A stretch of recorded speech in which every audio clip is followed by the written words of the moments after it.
محمد بن اسماعیل بخاري چې د امام بخاري په نامه باندې مشهور دی، چې هغه د حدیثو د ټول نه زیات مستند کتاب صحیح بخاري لیکلی دی.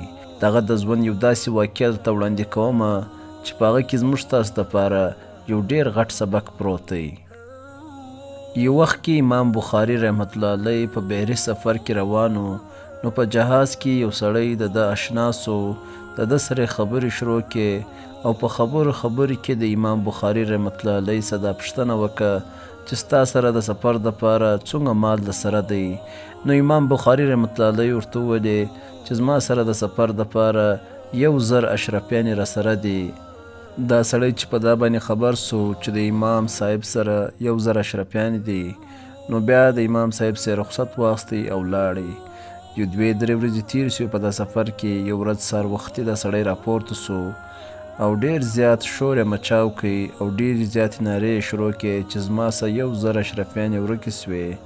دا خبره چې د امام صاحب در غوږ راورسېده، نو د په زړه کې دا سوچ وکړي چې دا سړی خو خبر دی چې زما سره 1000 اشرفیانې دي او دی دا شور و غل چې جوړ کړی دی، د دې مقصد به هم دا وي چې دا 1000 اشرفیانې دی پر ما باندې وتړي چې دا دغلا کړي دي. نو لحاظه امام صاحب د خپل عزت ته بچاودو دپاره د 1000 اشرفیانې په سمندر کې تسې کې، او چې خلکو د دا سړي خبرې بغارې چغارې واورېدې، نو بیا دا فیصله وکړه چې په دا جهاز کې موجود د ټول کسان څخه به تلاشي اخیستل کیږي او که در چا سره دا برآمد سوی هغه ته به سزا ورکول کیږي. نو لحاظه د ټول څه تلاشي وکتل سوه، خو د یو چا سره هم دا 1000 اشرفیانې نه سوې را برآمد. الټه خلکو و دا سړي ته ډېرې خبرې وکړې چې ته هسې دا خلک پریشانه کو، د ټولو تلاشي دې هم واخیسته او ستا مال هم نه سو میلاو. دا سړی چې وروسته د امام صاحب خواته رالی، بیا د امام صاحب څه پوښتنه وکړه چې ستا سره خو 1000 اشرفیانې موجوده وې، هغه 1000 اشرفیانې ستا سره ولې نه سوې برآمد؟ نو امام صاحب ورته وویلې چې هغه 1000 اشرفیانې خو په حقیقت کې زما سره موجوده وې، خو هغه ما په سمندر کې تسې کې. دا خبره چې دا سړی واورېده، دی نور زیات هم پریشان او حیرانه سو چې دا دومره غټ رقم تا په سمندر کې څنګه تس کوي. نو امام صاحب په جواب کې ورته وویلې چې ما په ټول ژوند چې څه عزت، څه شهرت، څه مقام حاصل کړی دی، هغه د 1000 اشرفیانو دپاره ما نسو خرڅولی. ولی دا دومره عزت، دا دومره شهرت او د دې سودا په صرف او صرف په 1000 اشرفیانو باندې کول زما دپاره مناسبه نه وه.